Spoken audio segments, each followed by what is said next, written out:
where we go on a journey of discovery in the food and booze world. I'm your host, Nick Sherry, and this week it is about booze. It's a very special week, and no, I'm not talking about Shark Week. It is Negroni Week, folks.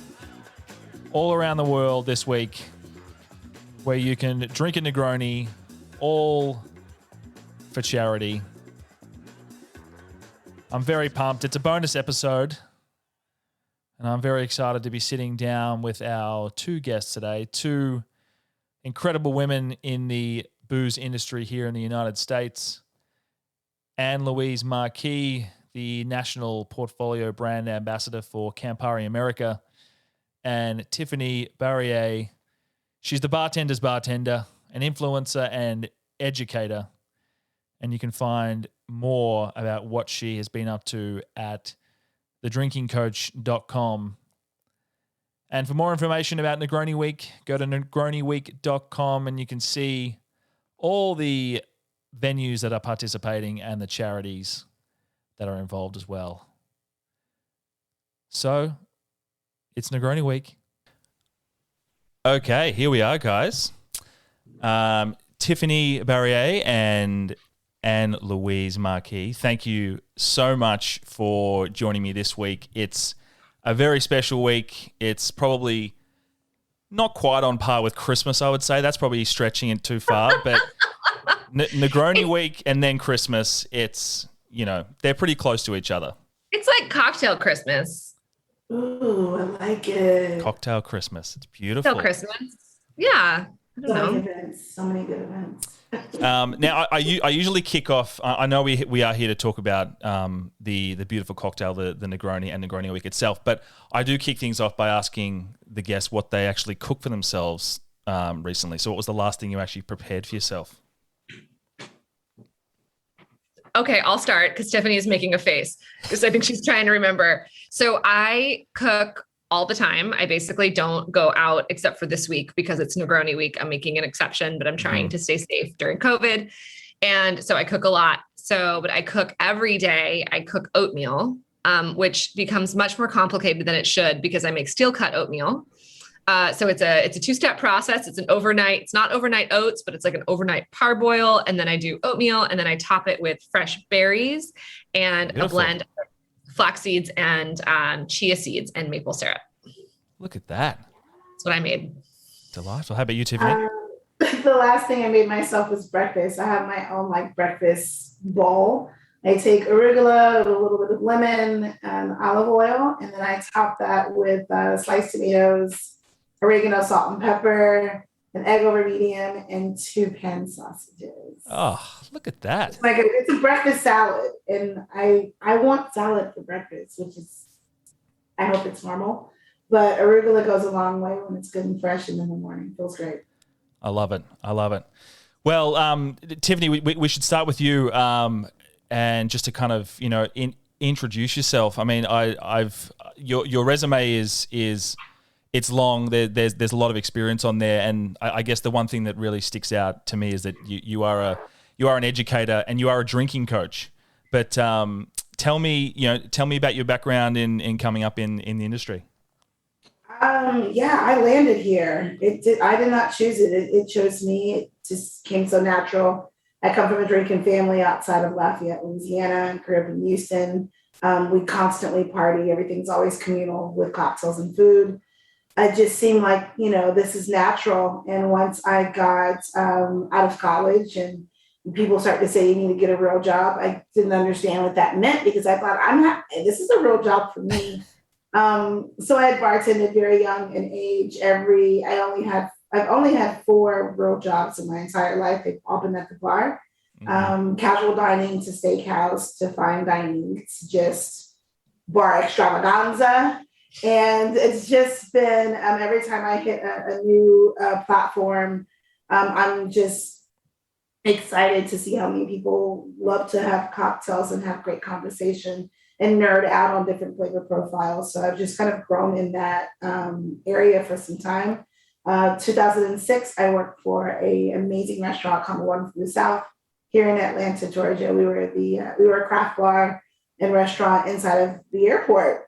Just yesterday, again, Atlanta's airport is the number one airport to travel in the world. Yeah, it is.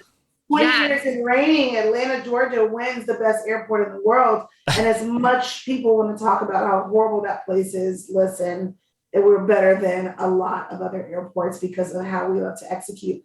And I have the nerve to operate the number one restaurant bar in that airport. So it was bananas.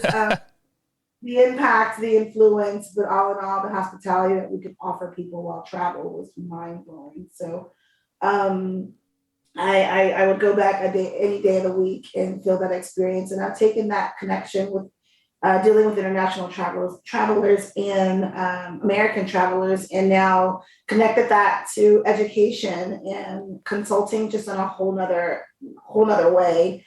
Really sharing stories, the other narrative, and really talking about what impact it does take to go into a cocktail, not just the science of it, but the actual labor and the cultures that go into it. That's what the coach does. She teaches, she drinks with you, because why would I not?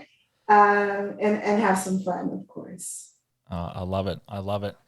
And Anne-Louise, I kind of feel like I kind of feel like that you're the most official person with us today, because you are you're the North American. I'm the just the USA. So I cover the United States. I'm the brand ambassador for the Campari America portfolio. Look at that. See, very official. I love it. The title's too long, but like it's hard to explain. It's not even hard to explain what I do anyway.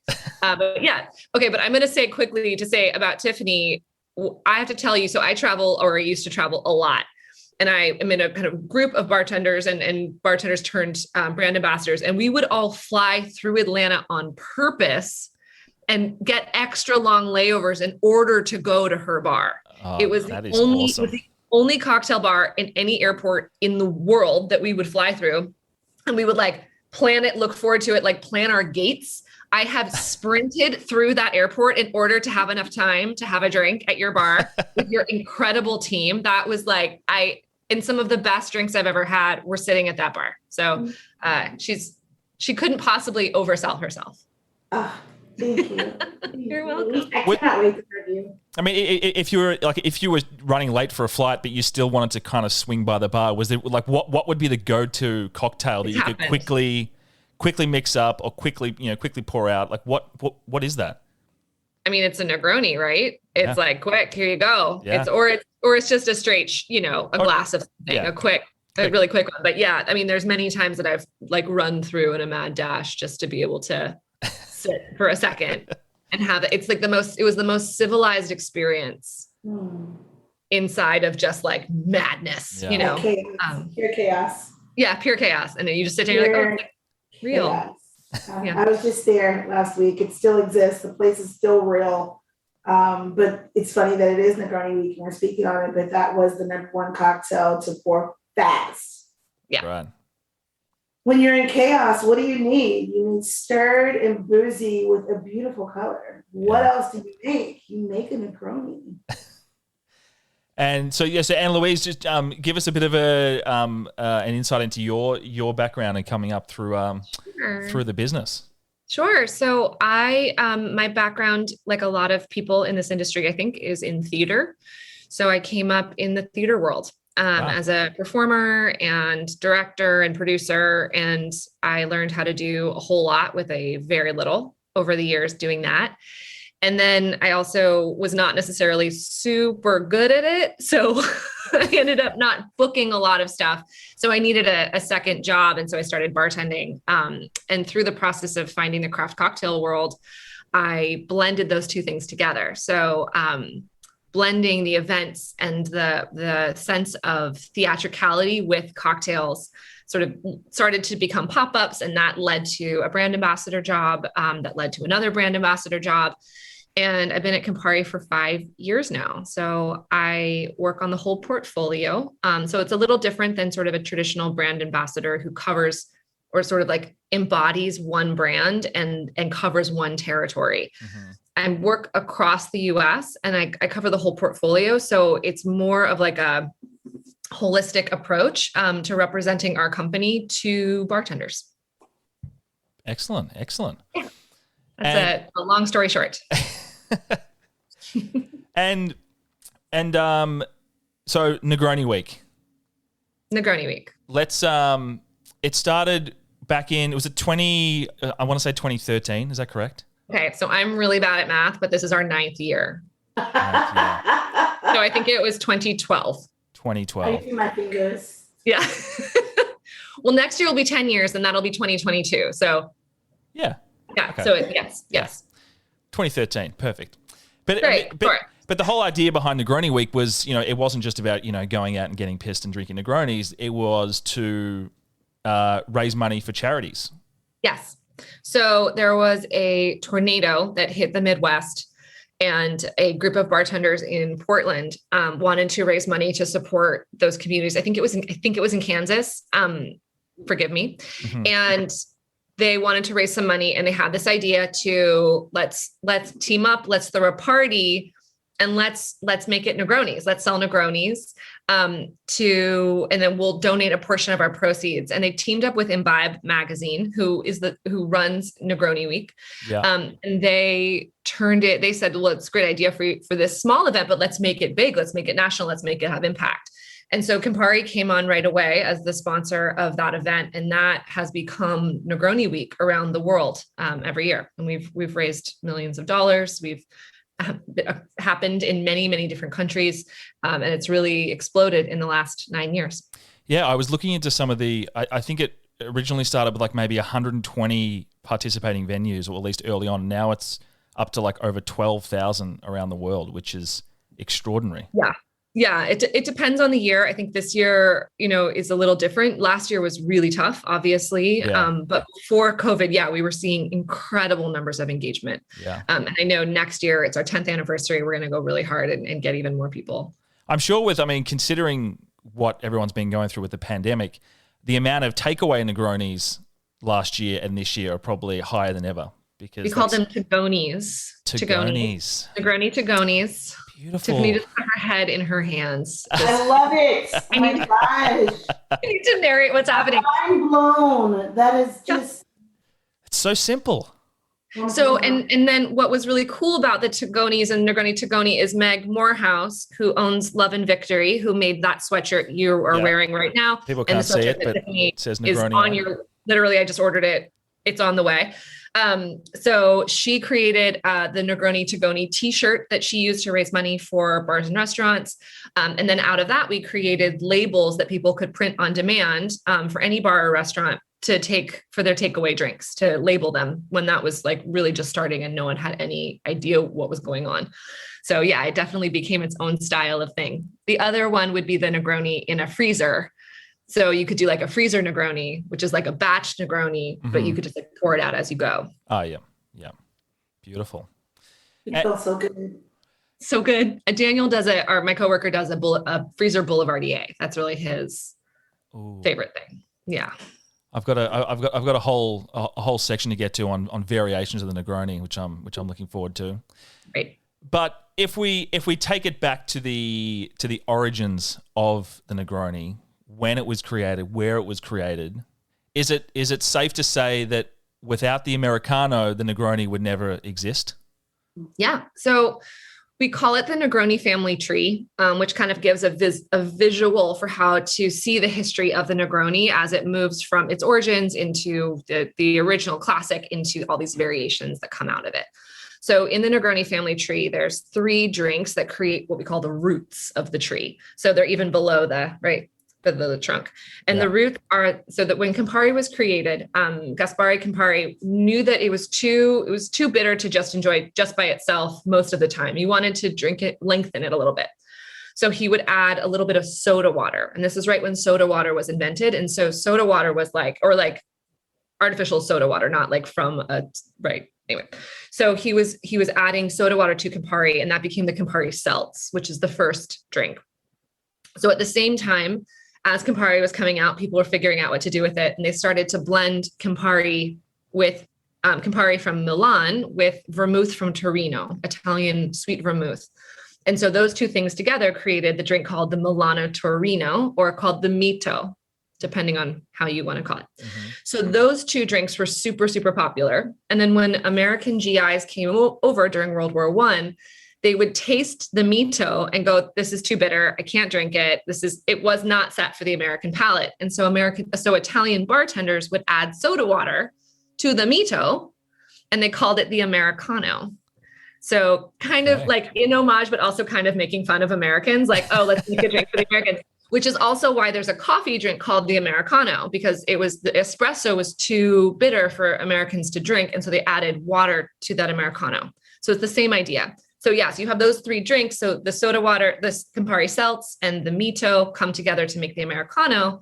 And then in 1919, the Count Negroni went and sat at the bar at Cafe Casoni. He looked at his bartender, Fosco Scarselli, and he said, make me an Americano, but instead of soda water, use gin. And that was the origin of the Negroni. There we go. And he was the Count, was he French or was he Italian? He was very Italian. He was very Italian. Camillo Luigi Manfredo Negroni. Okay. And that is, and then I've been doing some really shitty internet research throughout the week just to find what there's a lot. Yeah, there's a lot of misinformation. What crazy stories are out there? Is it true that the Negroni family ended up having a distillery that still exists today, or is that complete rubbish? Oh, I don't know. Yeah, okay. I don't know. See that doesn't sound. That's never something I've heard about. Yeah. See, but internet. It's full of rubbish. It's full of There's, rubbish. Tiffany, you probably come across this as well in terms of like history of cocktails on the internet. Mm-hmm. A lot of differing opinions. Yeah. Yeah.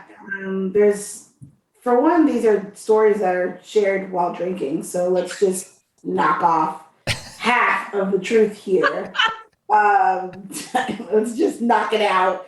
I was actually speaking about another cocktail just yesterday in Manhattan, just people sharing that Winston Churchill's mother is the one who created it and blah, blah, blah. And she's at this ball drinking, and she's drinking in Manhattan. And if you look at the date and the time, she's pregnant with him at that time. She could have been drinking in Manhattan though. But it's like, move on. So digging into drink history, it's tough. But you can always guarantee there's a war nearby. Yep. Something went down that's properly documented. You can go, does that make sense? And I've actually heard that same story, Nick, about the distillery. Yeah. I just don't.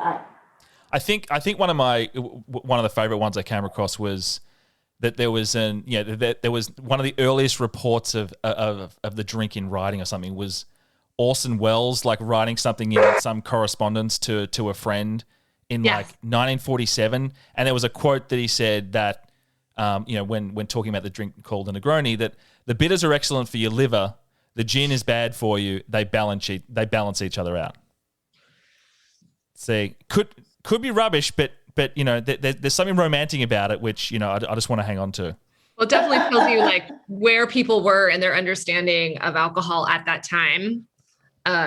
That they felt that way. A lot of these spirits started out as medicine. So especially in Italy, and Italy is really known for their bitters. So most Amari, like Averna or Braulio, started its life as a medicinal product. Right. And then as more modern medicine showed up, people stopped drinking that as medicine, but also continued to drink it because they liked it.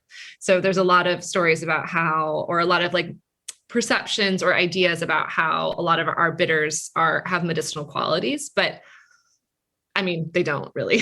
And we're also like, that's not a thing we can talk about. It's not really a thing that's real, but they're delicious. Feel like that. Just hope that we feel better. Yeah. I mean, they raise the spirits, right? It's a lovely, yeah. Well, speaking of the ingredients themselves, so like, your traditional Negroni is your vermouth, your Amari, and your a gin. It's pretty. I'd say it's pretty well known that when it comes to the vermouths of the world and the Amaris and that sort of thing, how the origins stem from Italy, or more specifically northern Italy. Yeah. But what about Yeah. gin? Like gin, where are the origins stemming from that, and how is that making its way into the mix? So it's an interesting thing, and it's something we dug into and did a bunch of research on to figure this out. One, I will say a Negroni building blocks are vermouth, sweet vermouth. Generally, you can go Bianco or you can go dry, depending. But then there has to be Campari. So Campari definitely at the heart, and then gin or another spirit. Mm-hmm. So the gin, we think, is because the Count had been a traveler. He'd been all around the world. And he lived in the United States during the time of kind of the cocktail, the first cocktail kind of era, the golden era, the Jerry Thomas and craft cocktails really began. And also his mother was English. And so there's some idea that he'd both seen kind of craft cocktail culture happening in the United States before he'd moved home to Italy, and that he had probably been exposed to gin because of his mother being English and probably drinking it. So he knew he liked that gin, and he had this idea to put them all together. It's really radical. The Italians, like, it's so funny. The Italians do not innovate. The Italians perfect. Yeah. So the Italians have, two cocktails they are known for, the Negroni and the Spritz. You don't really change them, but they're delicious. Like the Italian Pomodoro is Italian Pomodoro. And if you make a riff on Pomodoro, they're like, this is not Pomodoro. Mm-hmm. So the Italians really love these kind of classic, simple recipes, which are always, honestly, the most delicious. And so it was pretty audacious to add gin to this drink at the time. It probably was a pretty wild thing to do. But it turned out to be a success and became a classic. And then, I mean, back in, so we're talking like 1919. So the gin of the time back then, are we talking about, is this all, I mean, the majority coming from the UK? Is that where it's kind of stemming from? Or probably, right. Yeah. Yeah, that's who was making a ton of gin back then. Yeah. Yeah. And well, you mentioned, the Italians then, if we get into talking about like variations of the Negroni, there must be some pretty angry Italians out there, considering how creative people have been getting with variations of the Negroni. And I mean, you mentioned the Barriere earlier, which is just subbing in whiskey for the gin, right? Subbing in bourbon. Oh, just subbing in bourbon. I came across. Well, I mean, I think my favorite these days is subbing in mezcal for the gin. That's also Tiffany's favorite. Look at her face. Ah, yes. Talk me through your mezcal Negroni, Tiffany. I mean, there's nothing much to say. You got to compliment the Campari. That was my goal when I first was introduced to a Negroni, crushing them, serving them. It was the it thing to do. And for my program, I wanted to share my love of, I don't even think Campari is bitter. I actually didn't think it's sweet, but people's fear of bitter, but I wanted to complement it by adding something, another agent versus botanicals and spice. Let's get into smoke and drop mezcal in it instantly. And another love happened. And when I started to serve it to people, everyone was just really able somehow to navigate through the mezcal Negroni a little bit more than they were the gin, the classic gin Negroni. And I just find that very exciting because they both have distinguished flavors, but it also shows you what Campari does to different spirits, and it either tones it either hugs it, or either enhances it. They just it dances. And so mezcal Negroni has always been a go-to. I wish I could say I was the first one to do it, but I was in the trend of it at the bars and shared it to a local dive bar here in Atlanta, and they still to this day barrel it, serve it. Like, they know when we walk in, there's mezcal Negronis in the corner. It's truly a conversation piece. It's truly a worldwide combination of flavor and delightful. And if we're talking about just the traditional Negroni for a second, is there still a bit of a divide between, say, the absolute traditionalist who's like, it has to be 1 part Campari, 1 part sweet vermouth, 1 part gin? Because I mean, like you said, like, you know, you find Campari to be a bit more sweet because everyone's palate is different. You know, everyone's going to taste something in a different way. Is there still a bit of a divide between someone's like, no, it has to be all equal parts, or, you know, are people being a bit more forgiving? It's like, look, you know, I'm going to put a bit more gin in it, or I'm going to put a bit more vermouth in it. Do you have a take on this? Yeah. People, the fight will keep going. It's the chicken and the egg. Like, people are going to argue classic forever. Mm-hmm. I think what people take away and get a little fussy with is that they think they have the ingredient. They've got Campari, they've got gin, and then they lose this whole vermouth idea because they don't understand that vermouth also plays an extremely large part to this cocktail. So the portions can definitely change. You've got folks that want to put the Cadillac of vermouths inside, and it's like, this is supposed to be a balanced cocktail. So you need to really, I suggest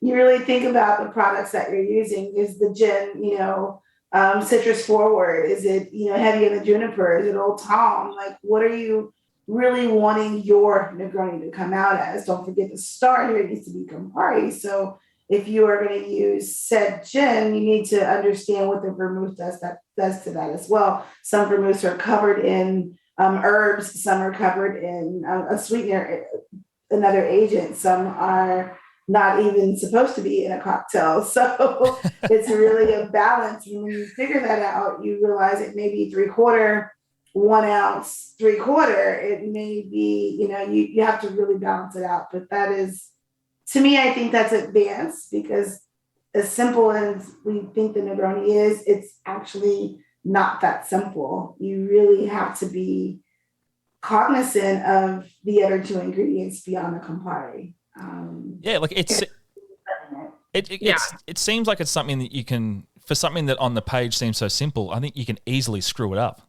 Ooh, can you? Ooh, yes, you can. Okay, this is the thing. Okay, I will say. So, okay, I was laughing as you were saying that because we used to joke we were going to have a competition called Screw Up My Negroni, because even if you have a bad Negroni, it's still pretty good. Like, if you, like, you know, you go to like a dive bar and they like shake it and they use like kind of crappy vermouth that's been sitting on the back bar, like, even then it's still pretty good. Like, it's one of those drinks that's like, but that's in the like a little bit more spacious attitude.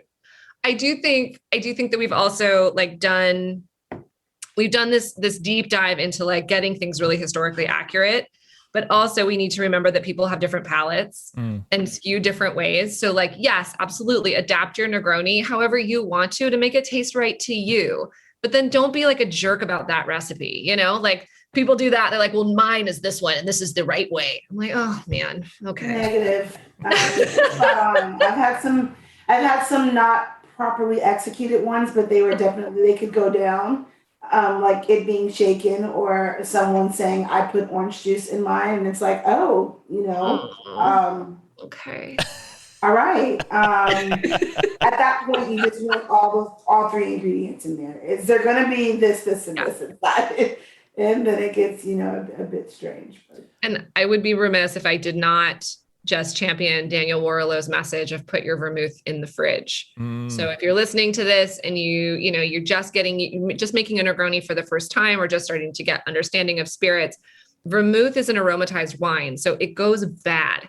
So it's only going to last 2 to 3 months once you open that bottle. So it will keep longer if you put it in the fridge. So yeah, please. We have keychains that said that because we were like, please put it in the fridge. My girlfriend is not in the industry.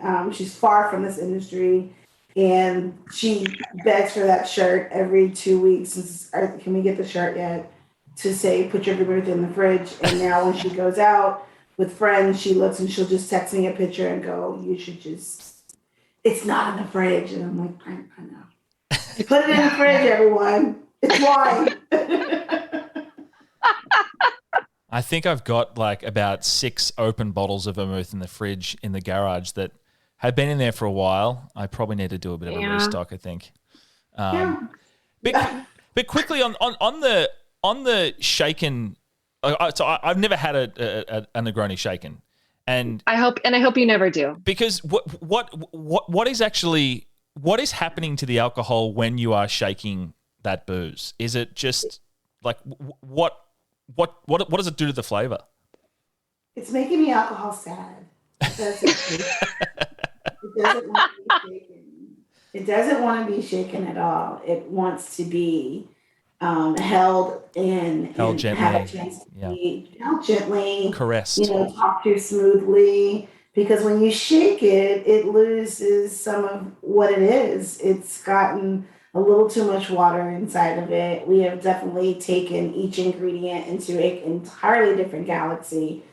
Because dilution does that. We love dilution, don't get me wrong. We need dilution, but sometimes we just don't need it microwaved. We need it to be just low and low. And when those spirits see agitation together, they're sad. Yeah, you lose when you shake, you aerate. So you're going to add more air. It's going to be a little bit like a bigger drink. You're going to add more water to it. You're going to potentially add ice chips and sort of like broken up pieces of ice into your drink. And when you stir, you kind of like Tiffany's saying, you give it this harmonious integration and you let that texture stay really velvety, which is what you want when you drink a Negroni. You want your Negroni to have like that really beautiful kind of like lovely mouthfeel, that creaminess almost on the palate. As you sip it, versus kind of that bright aerated, like, something you'd want for something like a margarita. You don't want a flat margarita. You want a aerated margarita. But for the Negroni, it's the opposite. You want something that has a nice weight to it. We just like to say, you wouldn't shake a baby. Wouldn't shake. Why shake your Negroni? Yeah. Yeah. So much I wanted to say. I'm not. So the message here is: do not shake your Negroni, or you will go to prison. You'll go to Tiffany jail. No, I mean, if you do, like, we're all learning, and like it's all a process. And there is a Campari drink called the Shakerado, which is just 2 ounces of Campari shaken super hard. And that's really fun, because then it's like a really aerated, whipped almost drink that's like really, that you want that dilution, you want those ice chips, and that drink is delicious because that's what that's trying to be. The Negroni's trying to integrate that sweet vermouth, that Campari, that gin or whatever, to give you that nice heavy mouthfeel. And when do you think the Negroni kind of was elevated to the status that it has today? Like what was what made it so popular? Because I mean, these days, ever since Stanley Tucci put that bloody video on the internet of him making his Negroni, it's like, hang on a second, it was way popular before Stanley Tucci did that, and he served his up, and I like mine on on ice. So that's you're correct. That's a whole other story, but. What was it that that kind of took the cocktail into the the modern age? Would you say, Tiffany? Do you have thoughts on this? It could be my entire opinion. That's honestly, good. I feel that our palates, as they evolve, and we mature a little bit in our palate. Definitely Americans, we definitely get bored quickly, and we love trends. And so all of a sudden, the Negroni, which has been made across bars for years, we're starting to see the consumer and the bartenders for one is educated more on Amaros and different flavor profiles. So we start to love it. And so we make our guests love it because we want to conform them into the education we know, the style that we know, the story that we know. And so we're maturing our palate there. Bitter is not a top profile in the mouth that we're excited about. It's sweet and salty. umami, spicy, and then it's like, oh, bitter. Oh my, it just, bitter has such a negative connection. Yet when it's balanced, you feel like you've done, you've made a move, you played a chess move, like, I like Campari, and we're like, oh, I like bitter. Oh, and so the trend of being able to handle that profile made you look like a badass, a boss. Not only did it taste great, it feels really good after how many you like to have. So I think really exciting. I blame it on the bartenders. We made it popular because education was very important when the word craft came out, 2004 and 5. It wasn't just seen, in large cities. It was starting to be seen all over the world. And bartenders wanted to be more than just the bartender. We wanted to be this crafty and well-educated human behind the bar that can serve multiple profiles. The Negroni stands tough next to the Trinidad Sour. That is going to give you a good story.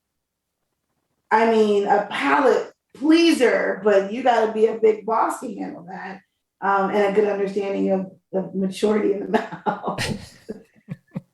I don't know how that came out, but that's how I feel. I love that as you're saying it, you're starting to laugh. Like it's like, I just said that on a podcast. Yeah, I agree. I think that American palates have changed dramatically in the last 20 years, or well, now it's 30 years, as the slow food movement has happened, as we become aware and kind of moving away from better living through chemistry and moving into knowing what's in your food, understanding where food comes from, understanding where flavor comes from, and starting to eat things like arugula, salad, things like cress, or things that have some bitterness to them. And then the explosion of coffee in the US in the 90s, early 2000s, as like everyone started drinking espresso. Before that, everyone just drank like really bad coffee. Yeah. And, if you think of like instant coffee, like, quick, in the can, in those metal cans, like, and now people are more open to drinking bitter things like coffee without cream in it. And so that led to people being more open to bitter flavors like hoppy IPAs, things like beers that brought people into that bitter space. And then the Negroni showed up at sort of the perfect moment of that intersection of the craft cocktail scene exploding, bartenders traveling and going to Italy and learning, like us getting out of our heads and being like, America is the best place ever. Like going and traveling and learning about drinking traditions in other countries and bringing those back to the United States to say like aperitivo is way better than happy hour, like let's celebrate the beginning of the night rather than the end of the day. Let's drink a good quality drink and like a delicious snack versus like a well drink and something deep fried. So there was a lot of factors all kind of happening all at the same moment. And then Negroni was like right there, and it was ready to go. And then I credit Negroni Week a lot with getting people out and drinking Negronis. I think bartenders led the way, and Negroni Week helped them share that drink with so many people around the world. And what are we're over halfway into Negroni Week. The last day of my week. It ends tomorrow.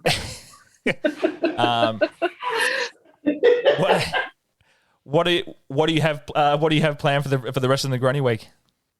So I'm on tour. So I decided this year to visit a bunch of places doing Negronis and go on a little road trip. So we started in San Diego, did just a bunch of bars down there, all participating in Negroni Week. Then we went to Los Angeles, did the same thing.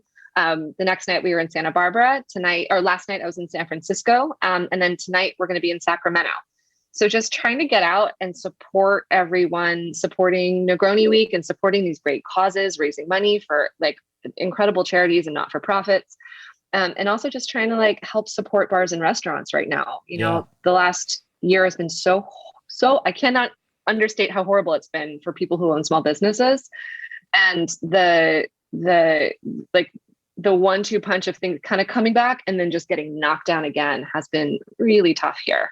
So just trying to get out and support Negronis wherever I can. What about you, Tiffany? What are you doing for Negroni Week? I love to see the creativity of my friends. I It never gets boring to walk into a friend's bar and see their spin, their idea, their creativity on the Negroni. It's just really, really exciting. It's already usually happening during the year, but this week specifically, the bar right across the street that I'll be walking to shortly. I mean, the ideas that they bring about, I'm just like, what?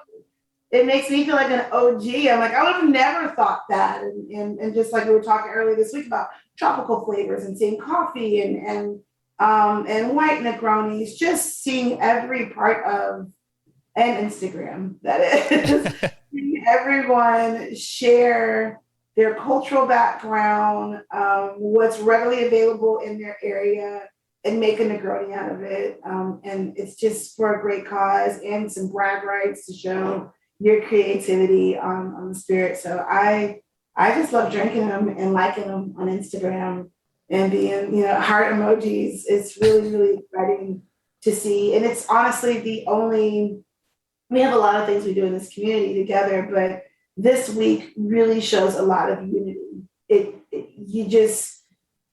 It's just not your neck of the woods. It's everyone. I mean, you can hit that hashtag right now and be like, what just happened? And we feel so connected. I don't see any other thing for the industry that happens that quickly in 7 days. I just have it besides a conference, and even still it dies down in a few days. Negroni Week is solid. And it's full of education, which is what I like. Yeah. Better, it tastes better. Like it works. Tiffanie created a really beautiful Negroni for us this year for Campari. Would you mind sharing what you did? Is that okay? Can I I'm sorry, I don't mean to hijack your podcast, but no. Just to say, one of the ways that she's celebrating, and one of the, we asked her to create a special Negroni for us with a bunch of bartenders from around the world. So different countries nominated different people, and we nominated Tiffanie to amazing. create. Yeah. Oh, we love you. We're fangirl. The world. I was like, the world. That's a heavy one. And I was going to make it, but I told you everything was at the door, right? It was at the door. We'll share that story later offline, but I love hibiscus. I think hibiscus flower is just stunning. And the fact that it comes from West Africa touches my heart even more. And it coming to America just did not come on a fluke. It came in the pockets of the slaves that came over. Wow. I say it so nicely, the slaves that came over, the slaves that had to be brought over in the early 1600s. They had a few things that they were able to carry over into this country. And the hibiscus flower was one of them. The hibiscus flower was only shared amongst them, though. Of course, they were servants and slaves to masters that were not Black, but so they never served this flower to anyone else but themselves. And so the richness in that red and in that flower and in that flavor was really, really important and special and bold and valued into the Black community. And it has been since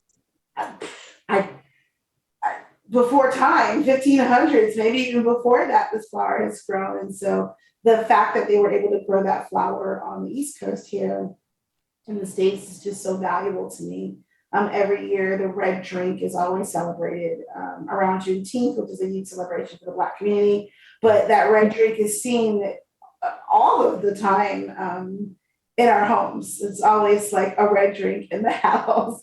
So when I was asked this year to put my spin on the Negroni, as much as I wanted to show like my big guns of all the spirits I can incorporate and just bar nerd out, I wanted to bring some homage to what I really think America represents, especially in this current climate, is multicultural, especially the Black culture and the Hispanic culture, which that flower is also native to this Hispanic culture as well.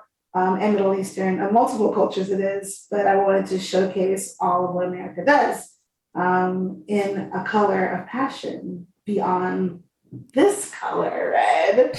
And so I used the hibiscus flower in some gin. Oh, wow, look how dark that is. Beautiful. Really dark. That's incredible. Beautiful. So dark. I let it sit for 24 hours. If I would let it sit darker, longer, it would let much darker, but I didn't want it to be too bitter because hibiscus can be quite tannin and dry. So we just add another botanical to a very citrus forward gin to bring some beautiful floral notes that complement the Campari perfectly. And 1757 vermouth, which isn't too sweet, not too herby. And it was just magic. Infusions are just so important to the community, but also just that's what it's all about. Infusions being so medicinal. Not all alcohol tasted well, and like Anne-Louise said earlier, we were not drinking this for fun. We were drinking this to feel better. And so an infusion is just so important for healing. And we are the healers as bartenders. And so that was the whole love story of value and trust this week for my Negroni. Always some passion and a few tears I can pull out and some good flavor. So hibiscus for life. It goes so well. Love it. That is beautiful. That is beautiful. And I tell you, I feel better after speaking to both of you today. I'm ready. I'm ready to take on the Friday. I'm heading up to Thunderbolt in LA today to have a Negroni. But thank you so much for taking some time out of your busy schedules. This is actually a bonus episode of the Dish Big for Negroni Week. So thank you so much for being a part of it. And I can't wait to have a Negroni with you in person one day. I know we should wear our shirts together too. That's it. We'll wear matching shirts. We're going to wear matching shirts. We're going to be a band. All right, guys, you stay safe and happy Negroni Week. Thanks for having us on. Week.